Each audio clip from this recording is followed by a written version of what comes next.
Thank you everyone for joining this webinar hosted by Simscale.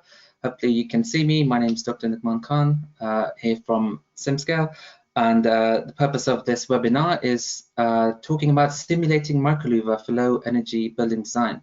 And I'm delighted to be joined by our guest speakers as well from Smartlouvre, who we will introduce shortly.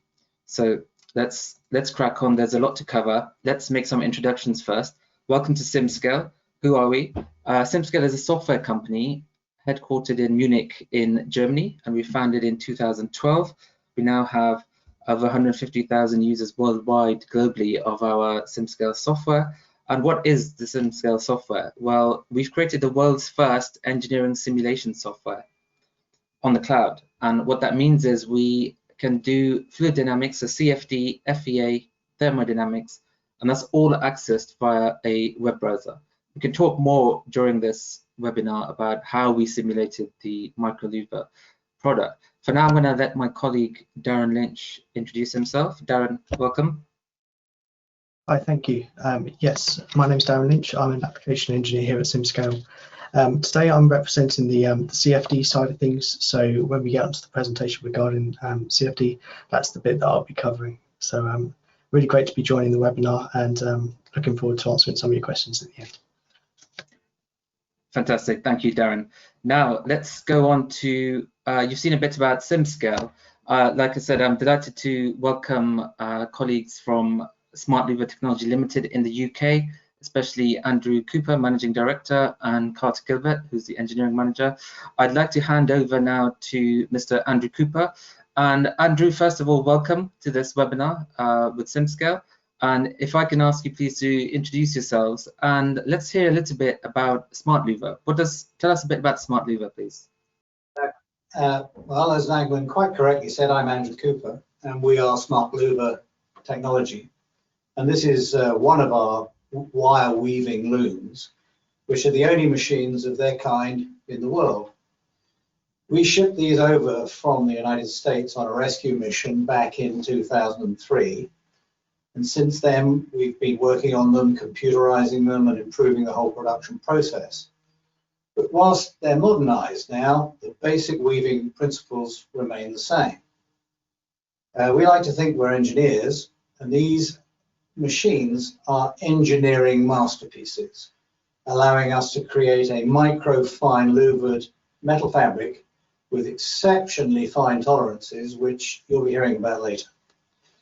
It actually says on the slide that we've been around since 2015, but it was before then, and I'm afraid it's going to need a little bit of boring history to put this all into context for you. And the interesting stuff which Nagmans and Darren are going to give you will be coming later. So I apologize for this. MicroLouvre was originally called Cool Shade with a K. It was invented in the USA way back in the 1930s by someone who would not be too popular today because he was then at the forefront of the plastics revolution. And he invented things like cling film and polystyrene and other products. This invention of his, Cool Shade, was probably the first mass-produced external solar shading system which is suitable for any type of building, whether it was commercial or domestic. Before, the manufacturers of internal blinds started to convert their products to external use. Awnings existed, of course, but with very limited applications. You could hardly put an awning on a high-rise skyscraper. At the time, the iconic American architect Frank Lloyd Wright even endorsed it, saying it was even more important than they, the inventors, even realized. It was hugely successful in the States and was used everywhere in civic centers, hospitals, office buildings. We have recently found an installation which is still going strong, with no maintenance, I might add, which was fitted onto the Howard Hughes Research Laboratories in Malibu, California, in the 1960s, to save energy with full outward vision and a stipulation of the planners in those days, no reflection. Hold that thought, no reflection. Forward thinking in those days. They knew their engineering, they actually invented the laser, amongst other things. Sales were very introspective in the USA. They were focused in the US, and they didn't come to Europe and other countries until well into the 70s. I became aware of MicroLouvre or Cool Shade in '76 and became involved as one of their distributors, doing some excellent projects in London, Heathrow Airport, Gatwick, and the developing Middle East market. But, and this is a big but, Cool Shade was then woven in Puerto Rico due to some really good US government incentives. And in the late 80s, ironically, hold that thought, ironically, there were 2 hurricanes in successive years. I say ironically because MicroLouvre or Cool Shade is tested to survive hurricanes, but unfortunately factories aren't. The factory was completely destroyed and the weaving looms and the paint lines damaged. Everything was rebuilt and production started up again. When along came, yep, you've guessed it, hurricane number 2.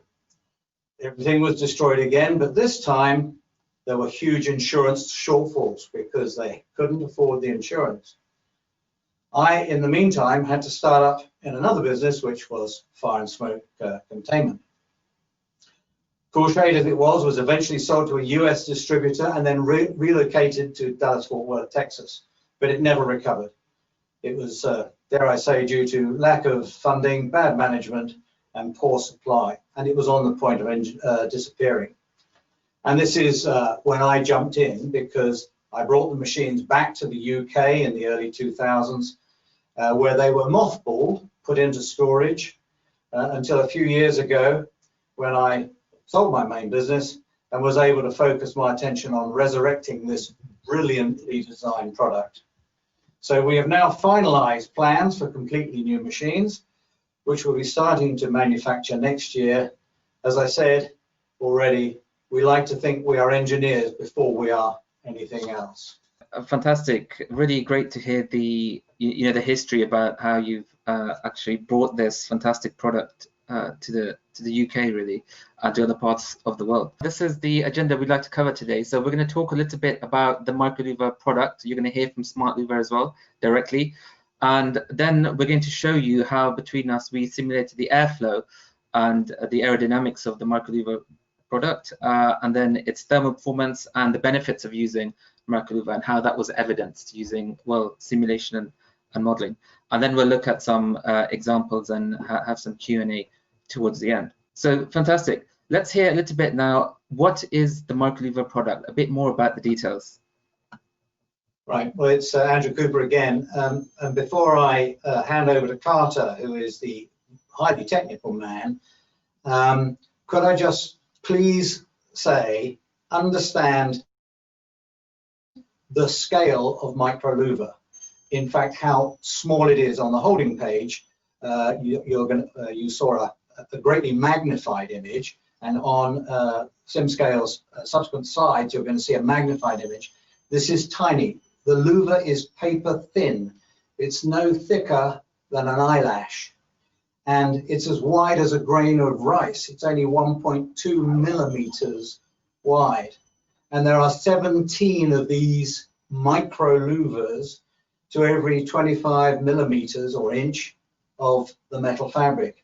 To put this into perspective, a typical external Venetian or brise-soleil blade equates to 60 of our louvers. So just one blade equates to 60 of our louvers. So the other thing is, and this is slightly counterintuitive, is that it works the opposite way to typical external solar shading, which tend to work on reflection. MicroLouvre works on absorption. It's a sponge soaking up the heat and squeezing it out into the atmosphere. That's the basic marketing sell. But I'll now hand you over to Carter, who will explain exactly what the details are. So I think Andrew pretty much covered the basics of the metrics of the fabric itself. It's woven, like you said, to a pitch of about 1.5 millimeters, which gives you about 17 louvres per the inch. The warps are set at about a 1/2 inch pitch. or 12.7 millimeters apart. And each warp is made up of a twist of 2 identical wires that then lock in place. They do that because of the alloy that they're made out of, which is a C655 alloy. And the louver itself is a C220 alloy, which adds to its ability to withstand years and years and years of external abuse. Yeah, and we've heard from Andrew that they've had installations installed since the 1960s, and it's still going strong. So definitely a very, very robust, very well-made product. This video is a really great example, actually, when Andrew was talking about the fineness of the mesh. You can see just how fine it is there. I mean, looking at it from far away, it would look like a mesh. It's only when you get close to it you can see the louvers. Carter, anything else on the MicroLouvre product before we move on? Well, just to touch on the reason why it's black, and it's coated black in a polyester powder coating to an architectural finish. The main reason why that we made black our primary color is for that absorption. The solar absorption is how we work, as Andrew touched on.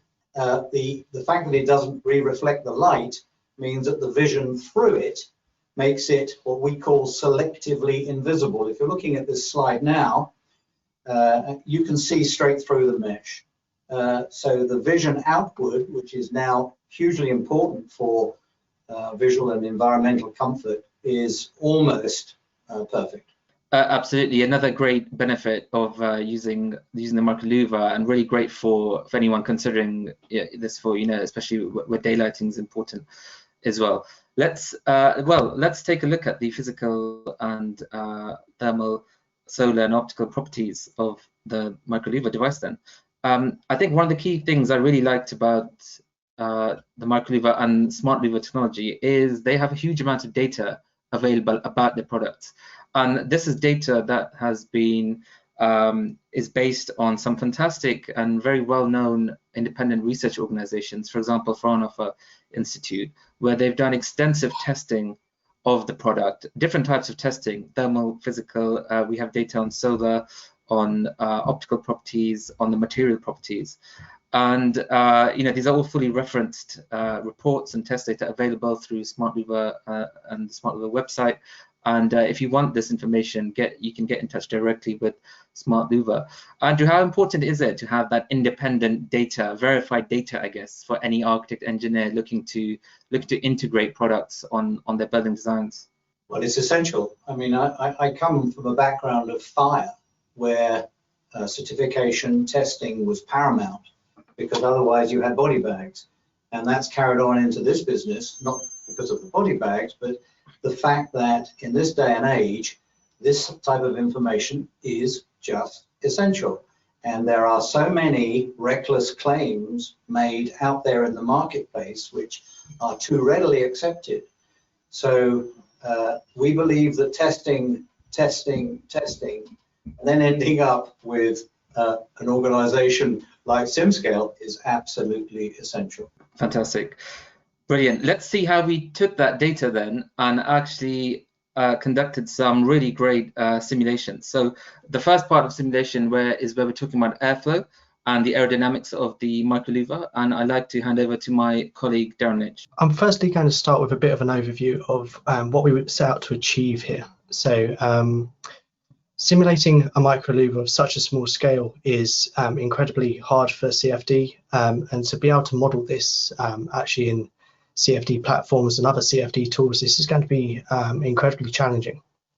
So what we wanted to do was come out with an approach that essentially approximates the pressure loss and the flow angle going through that Smartlouvre into a more simple form that we could perhaps model on a larger scale. Essentially, what we're wanting to do here is say, okay, if we put a screen over your window, you're going to get some sort of discharge coefficient. And that discharge coefficient is going to control how much pressure loss you're going to get across that louver. And then it's also going to control what the flow angle is coming into the room if we were under a natural ventilation configuration. When it comes to CFD, it was a very simple 3-part workflow performed in Simscale themselves. Firstly, we upload the geometry, and I think what you're going to see in the next slide is a incredibly enlarged version of the geometry in comparison to the original. Yeah, so thank you, as you can see there. So this is very, very much zoomed into the larger product. And what we want to do here is make best use of symmetry planes, patterned airflow behavior to actually obtain a bulk flow type simulation. Once we've uploaded this geometry to the platform, we've created our little bounding box around it. It's up to us to start setting up the simulation and really observing the results we obtain from here. So when we're looking at the discharge coefficient, the key parameters are the flow rate through that Smartlouvre design, and also the pressure loss. So the pressure loss between the airflow in front of the louver and the airflow behind, and that's what's going to control this discharge coefficient.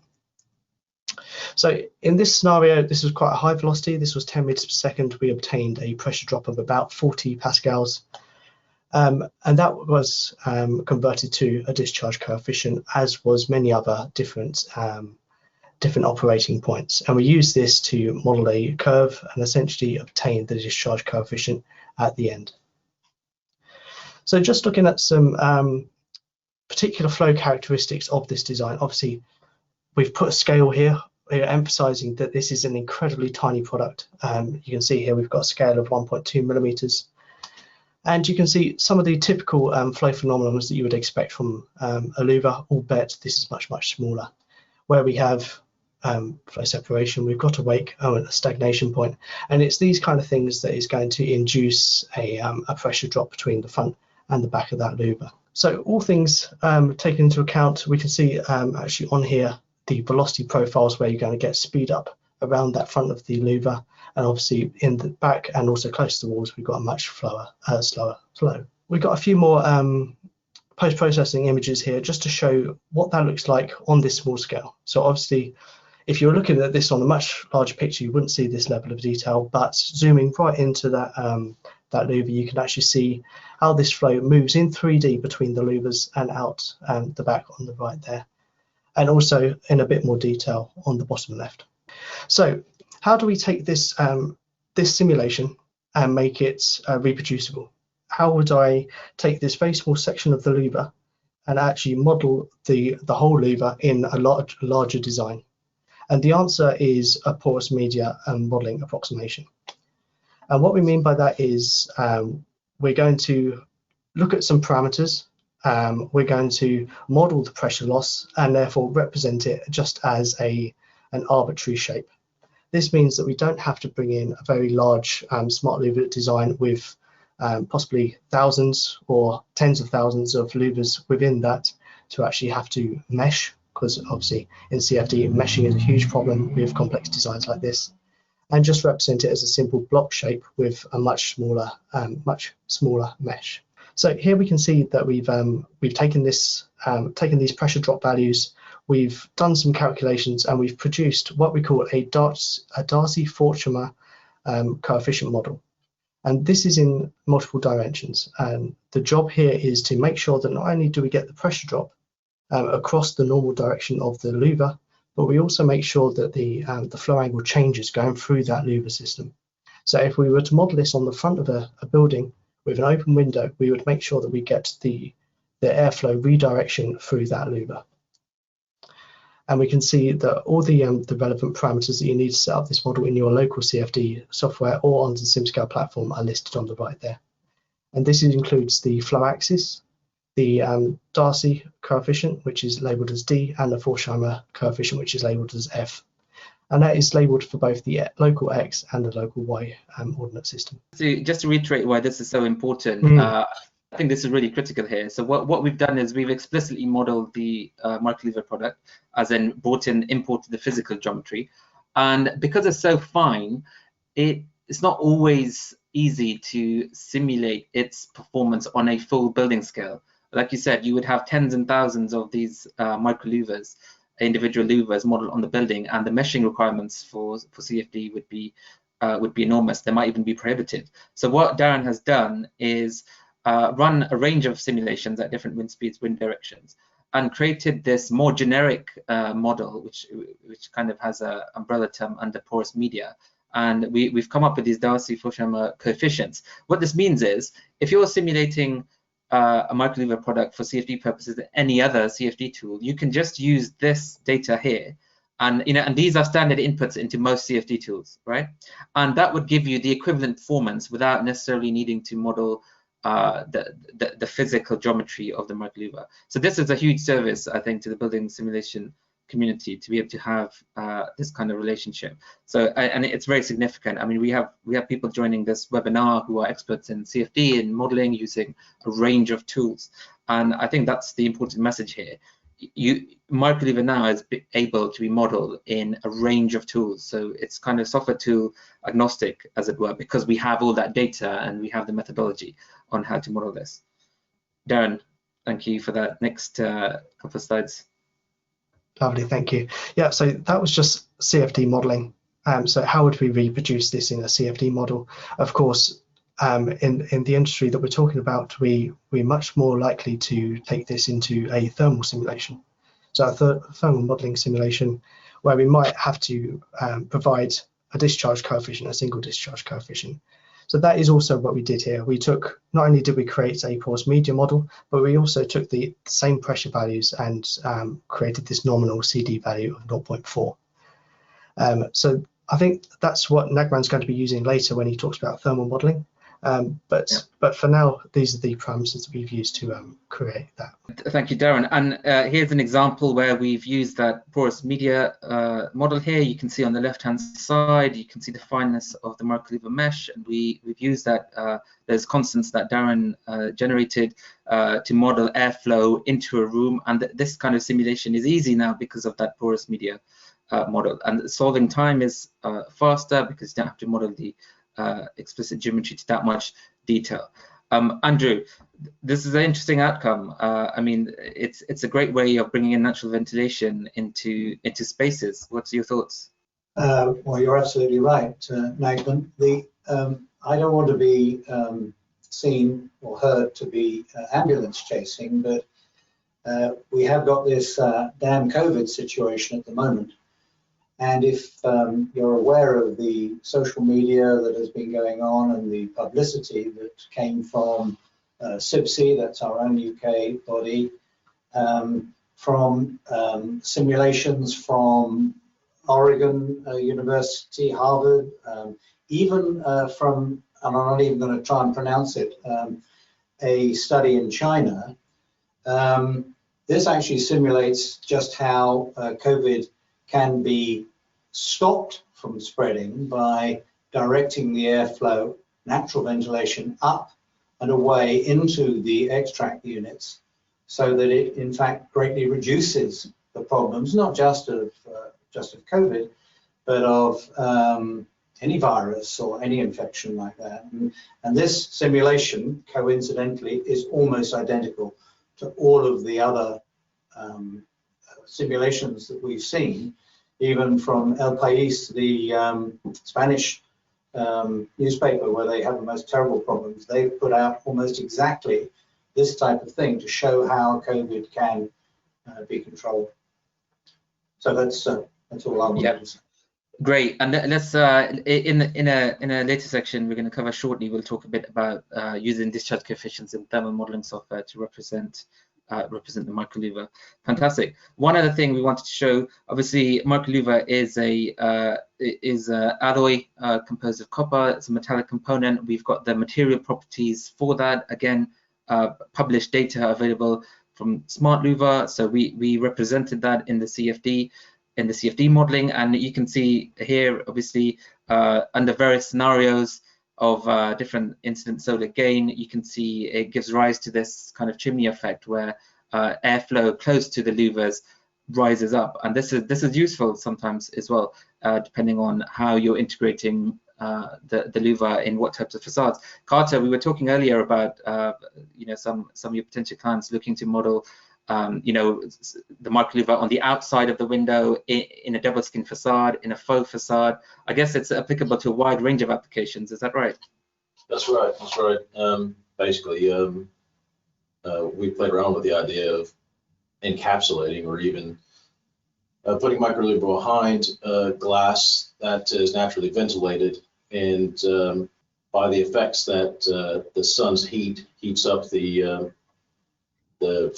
fabric itself, and as you can see in the model, it demonstrates the hot air is being delivered upwards, therefore creating a natural ventilation, so almost a ventilated carcass on the outside of the glazing. It was an idea that was postulated by one of our distributors that it might be an ideal way to describe the cooling effects to the outside of the glass, because as they've seen in multiple instances, where upon the immediate installation of the screens, there's an instant effective cooling.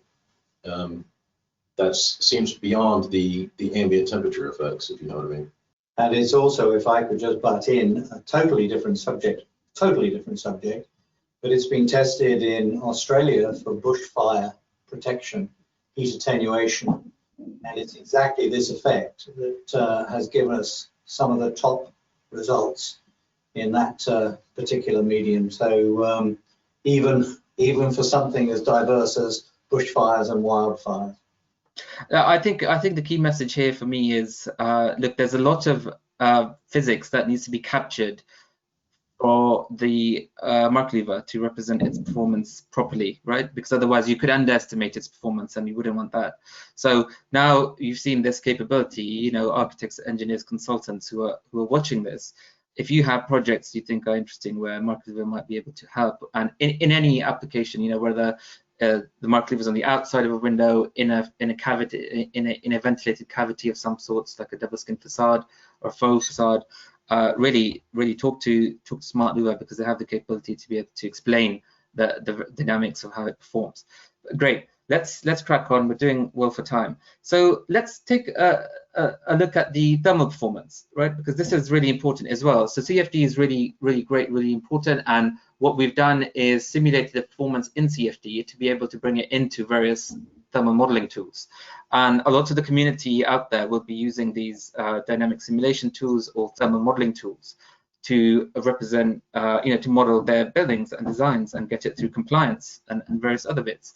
So it's important as well to be able to represent this. So what we've done here is we've used you know, a common building simulation software tool, and we've modeled a multi-story building by drawing in the MicroLouvre, and you can see just about the difference here. So the top building has no MicroLouvre installed on this top floor here, these three windows, and you can see here with the light blue that these three have the MicroLouvre installed now. Okay, and if you ask Smartlouvre, they'll be able to tell you instructions on how to model it in detail. We won't go through that much detail right now, but they certainly have the instructions on how to do that.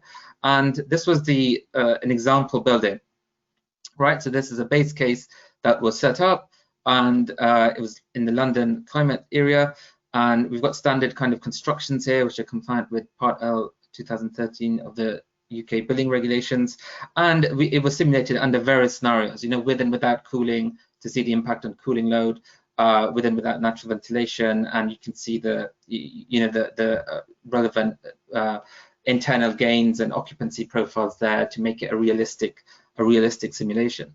So how did we do that? So a really easy method to do it in this software, this is the IIS virtual environment, is using something called a translucent shade, right? And drawing that in and actually defining the construction. Now, this is actually really easy to do. It takes just a few minutes to draw in the MicroLouvre product and set up the construction. So in the IIS construction database, we have all the inputs into how to define a construction. Again, if you were to ask Smartlouvre, they'll be able to provide that. And it's not just the thermal physical density kind of properties. We also have the explicit angular dependent solar and optical properties, right? Again, this was data based on independent verified testing by people like, you know, Fraunhofer Institute and various other credible organizations. So we have that capability in here. And here you can see various angular dependent properties of solar and light transmittance. And this is how they've been applied in the relevant construction database tab, you can just about read here that we've created a construction called MicroLouvre single pane, and here are the properties. Again, you know, there's a guide on how to do this in a step-by-step process. So, and it's important to note as well in IES that these properties are also read into the daylight simulations later. So if you went on later to do radiant simulations for daylight, it's the same setup now, right? You don't have to enter this data later on. So that's a quick overview of setting up the simulation. Let's look at what impact that actually has on the model. Also, this data, I guess this guide on modeling, it applies to other software tools as well, because the inputs are all similar about thermal properties, angular, dependent, solar, and optical properties. So these can equally be applied to other software simulation tools. And if you have any questions, again, please feel free to get in touch with Smartlouvre. So let's look at some of the results here. Really interesting, and I think we'll all kind of talk about this as we go through it. The first thing we see really is, let's look at something simple like solar gain. So in that room we had on the 3rd floor in the London climate, we have the with and without Smartlouvre. So this is your solar gain for the year, annual solar gain from January to December. And the red lines are the ones where you do not have the MicroLouvre. It's just a standard double glazed window compliant with Part L. And the blue lines is where you do have the MicroLouvre installed. And this is fantastic. It's really demonstrating what Andrew and Carter were talking about earlier about the actual performance of MicroLouvre to stop that solar gain from entering into the space. And I think this is really fantastic. And if we look more closely at the incident solar flux, this is the external incident solar flux on those windows. Again, similar pattern. You can see there's, with the blue lines, show that with the MicroLouvre product installed, there's a huge reduction in incident solar flux on the Windows surfaces. So what does this mean? Well, let's look at a practical example of what that would mean here, right? This is the cooling plant sensible load. So how much energy you need to cool that space to 22 degrees. And again, the black lines here you can see is without the MicroLouvre, and once you put the MicroLouvre in, you can see there's a 50% reduction in solar gain. So I mean, this is a quick way to demonstrate really the performance. And Andrew, it goes back to what you were saying. It started off as cool shade, and back in middle of the last century, hospitals were using this to limit solar gains and reduce air conditioning loads. Am I right? That's correct. Yeah, I don't actually remember it personally back there, Nagman, but you'll be pleased to know. But yeah, the gains, the savings were huge. We're talking about hospitals claiming that they were reducing their tonnage of air conditioning by significant amounts, and reductions of temperature of 10, 15, 20 degrees C. Mm-hmm. The Lawrence Berkeley National Laboratory did research for Pacific Gas and Electric, an energy firm, and they actually were able to turn the air conditioning off, literally off, and achieved a 68% saving during peak times. So it's massive. I think it's great. What I really like about this product is there's two things about this product and the process we've gone through. One is it has really great properties for energy efficiency and, by controlling solar gain, but also lets light through, daylight, and there's a vision out is fantastic, but also natural ventilation, right? And what I like about this process, Andrew, is we've worked together to model the properties, I guess the physics of it in CFD, and then we've used that to generate these properties that the industry can use to simulate its performance on all types of projects. So we have some really great questions coming in already about modeling MicroLouvre, and we'll come to all the questions in just a few minutes. We're almost done with the slide, so keep the questions coming, and we'll get through them in about 5 minutes time. So I wanted to quickly mention natural ventilation. So Darren showed earlier how Simscale was used in our digital wind tunnel on the Simscale platform to model the MicroLouvre under various conditions, and those conditions were different wind speeds and different wind directions and volume flow rates. And the purpose of that was really to develop the pressure flow characteristics of the MicroLouvre. And that's really important because we have something in this industry called the discharge coefficient, or coefficient of discharge, which is a very common property when describing any ventilation-related product.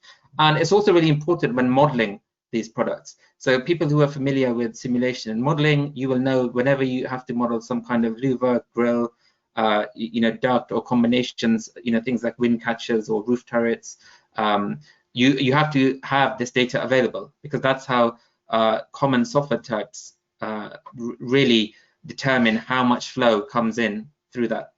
And the great thing is we've calculated this nominal discharge coefficient using Simscale and independent data, and we've modeled it again under various scenarios. And you can see here we modeled it with the a standard top hung window opening with 20 degrees open area, and with the MicroLouvre installed on top of that. And there's a whole methodology behind how that needs to be modeled given the discharge coefficient.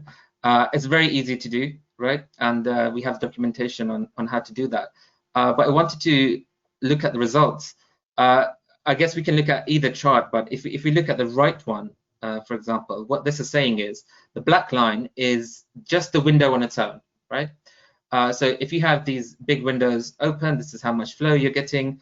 So on the left, on the y-axis, you have the volume flow rate, and the pink or purple line is with the MicroLouvre on top added, right? And I think this is great because what it's saying is there's actually not a huge reduction in flow rate.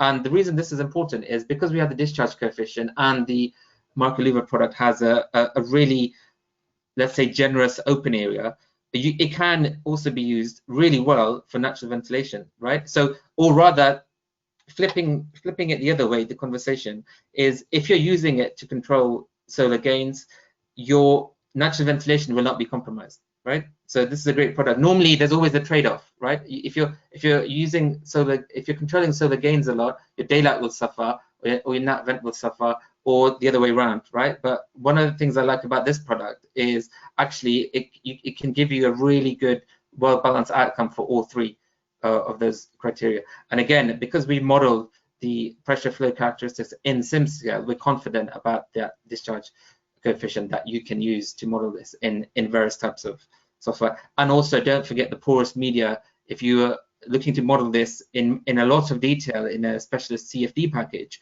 the porous media work that Darren showed earlier is really important. Okay, one final thing before we take some questions. We saw earlier when Smartlouvre set up the constructions, that same construction data is used to allow daylight because you've specified the angular dependent optical properties based, again, on this independent testing. It's really easy to see. Again, you can see on this image that on the right you have the translucent shades to represent MicroLouvre, and on the left it's without those. And the comparison of the two, again, similar with natural ventilation. What Smartlouvre are saying here is, you can let in a lot of daylight, but if you add the MicroLouvre product on top, it's only a little bit of reduction in daylight, right? So you can get lots of daylight through this product. And because if you held a sample of the MicroLouvre product in front of you, you'll see, Andrew, it might be worth you explaining the selective vision concept, because I don't think many people are familiar with that, but I think that's really important here, right? For two reasons. One is the daylight aspect, which is we have data on the visible transmittance and the angular dependent optical properties, but secondly also on the vision aspect of it. Maybe comment on that, Andrew, please. Well, yeah, I suffer from selective memory syndrome. I only remember what I want to.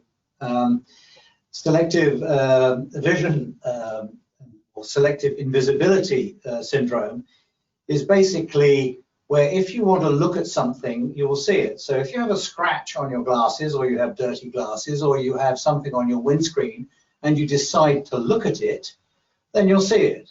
But if you look beyond it, you don't see it. And the whole point about this product is that the product becomes effectively invisible for outward vision. And so, as you saw on that beach video where the people, the bathers, were running behind the screen, you could see perfectly through it. And that's what happens. If you want to look up at the sun, you won't see the sun, for the simple reason that we're blocking the sun, because that's the whole purpose of the product. But if you want to look out and you want to see everything outside, it does not obscure your vision. That's what we call selective invisibility. So again, really great ways to simulate the product. And also, compliance is really important, Andrew. The product has many good properties, and the modeling of that product has some really great benefits, right? The simulation modeling, actually being able to model and simulate it properly, you get points for that. And here's just some examples of where designers are using the MicroLouvre product, integrating it into their building designs in various codes. So, for example, BREEAM, GLA overheating criteria, LEED credits, on things like ventilation effectiveness, thermal comfort, being able to reduce, for example, if you look at ENE1 energy credit in BREEAM, being able to reduce cooling demand, right, leading to lower electricity use. Well, we've just demonstrated that when we looked at cooling plant sensible load.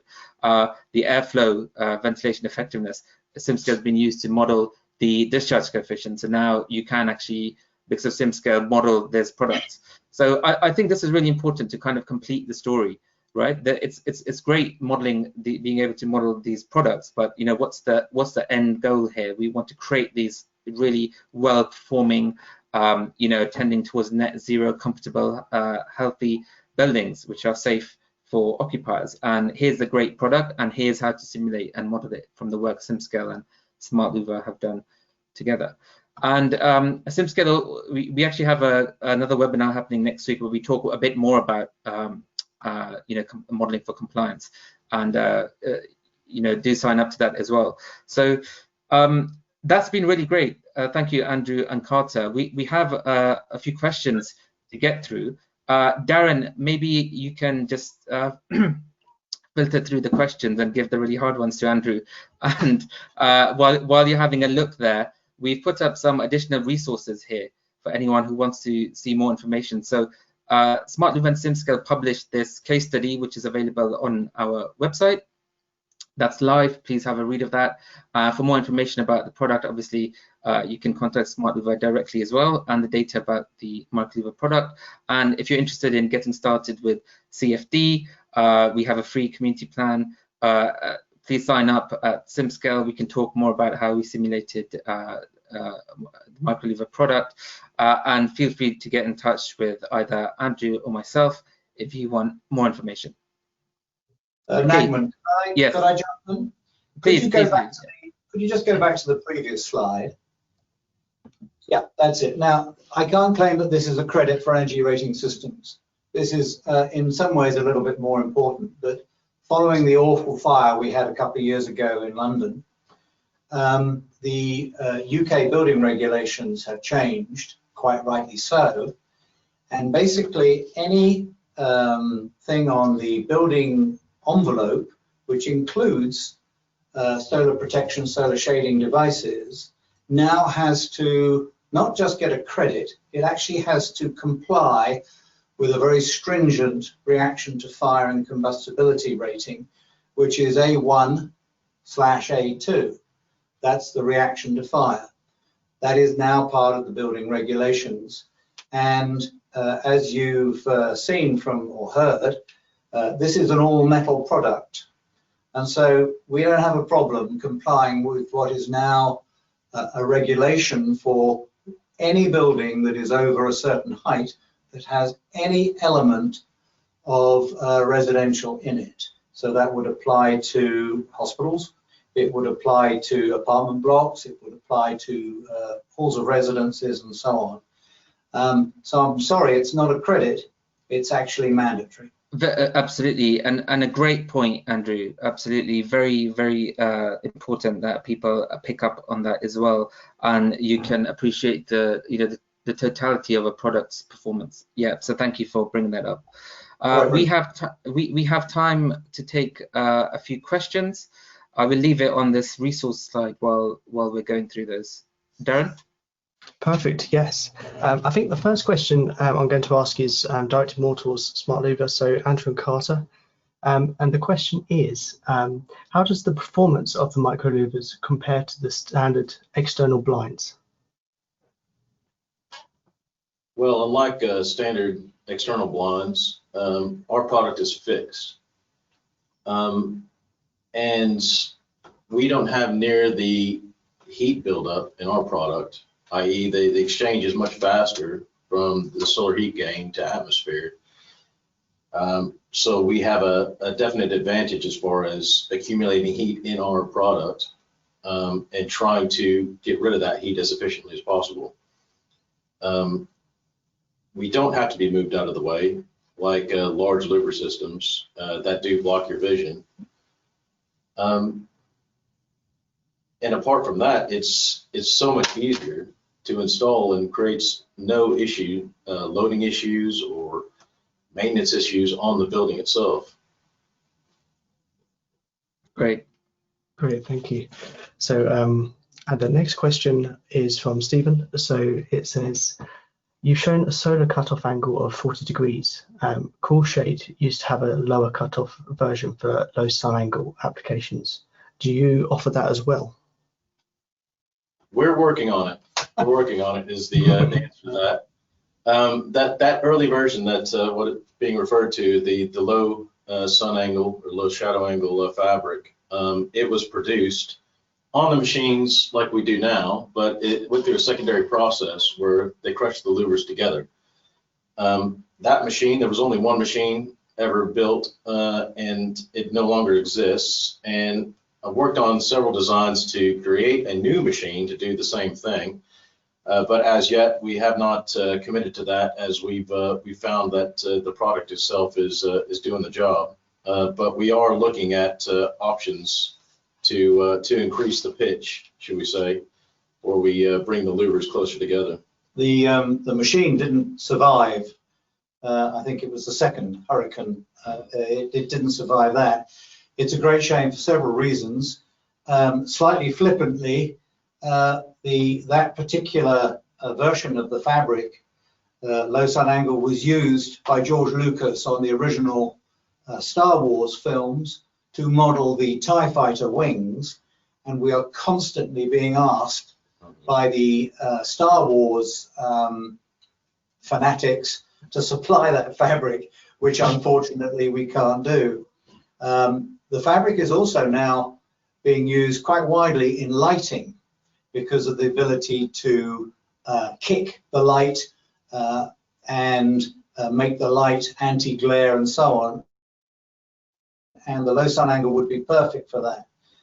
We can change the angle of the louver. We can produce any angle between 0 and 17, which is the standard sun control product that has been modeled.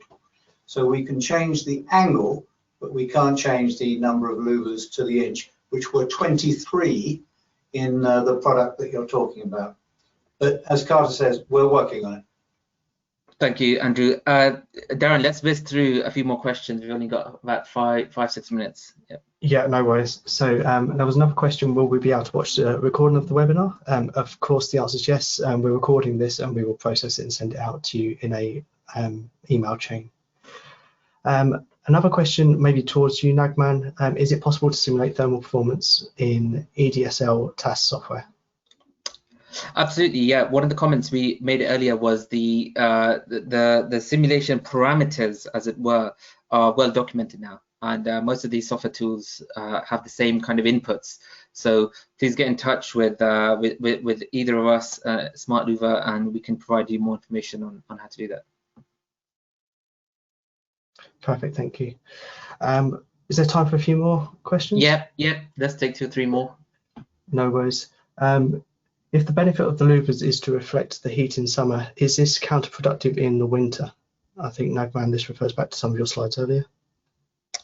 It is. I mean, it goes back to what the balance is, right? We want a net efficient building overall, and what is the purpose of installing this these products? So definitely one of the biggest problems is overheating due to solar gains, right? One of the key requirements is also daylight, natural ventilation.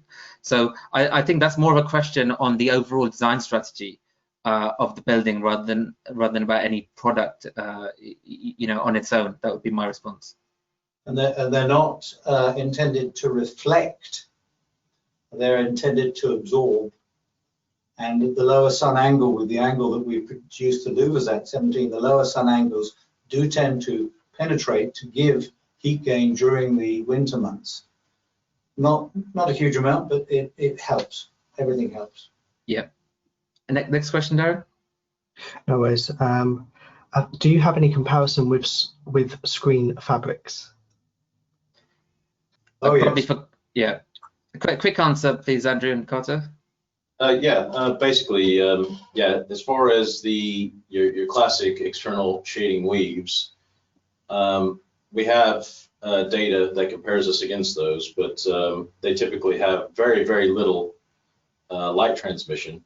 Although they claim to be very effective on solar heat gain, you can't see through them, so the contact with the outside is very limited, and the light transmission is very much limited. So whatever gains you have with solar heat gain in the building with regards to cooling loads, you just replace with lighting loads. So you don't get that benefit of having that natural daylight to balance out your artificial lighting in the building. The problem with Carter mentioned that we are primarily designed to be a passive system because we're invisible. This comes back to the selective invisibility. We're supposed to just sit there.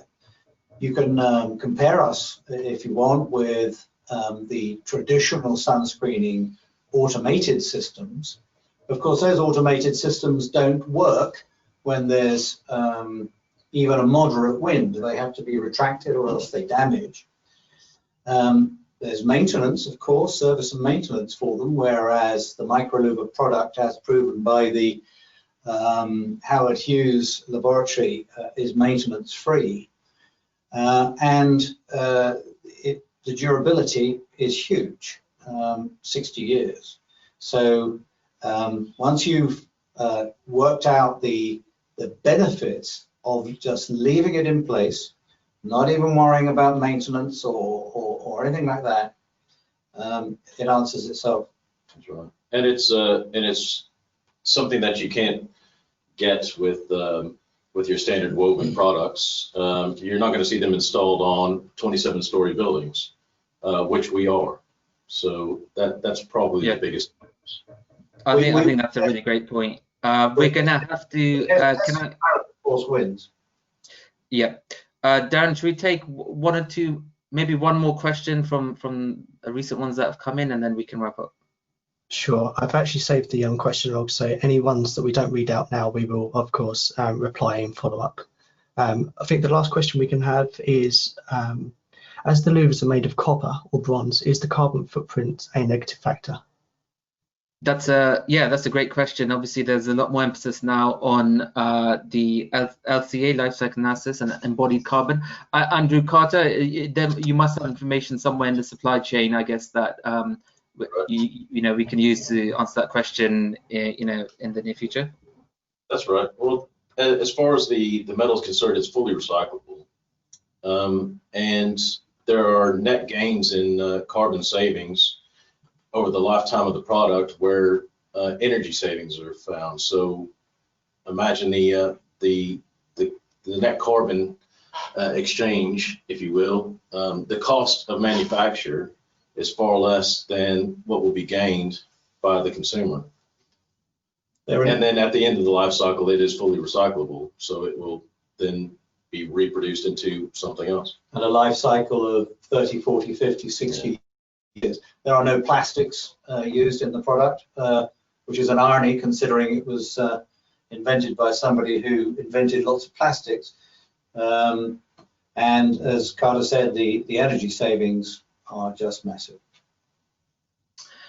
I think that's a great point to end this webinar. Thank you, Andrew and Carter, so much for participating and for your time, and likewise to everyone who joined this webinar. So thank you, everyone. You have some additional resources there on the screen, and contacts there as well if you need more information. My advice is that MicroLouvre is a fantastic product. If you're architects, engineers, consultants, designers, do consider it. And Simscale have got together with Smartlouvre to really capture all the physics behind that and show everyone how to simulate and model its true performance. So between us, I think we've done a fantastic job. Andrew, any signing off words from you, please? No, Nagman, thank you for all your excellent work, and Darren, are really good. If I can just be a little bit commercial, what I would comment on is a job we did for the NHS at the beginning of the hot spell this summer. Tiny job, low value, resulted in them cancelling 40 air conditioning units. So there was an ROI of minus day one. And that's how powerful this product actually is.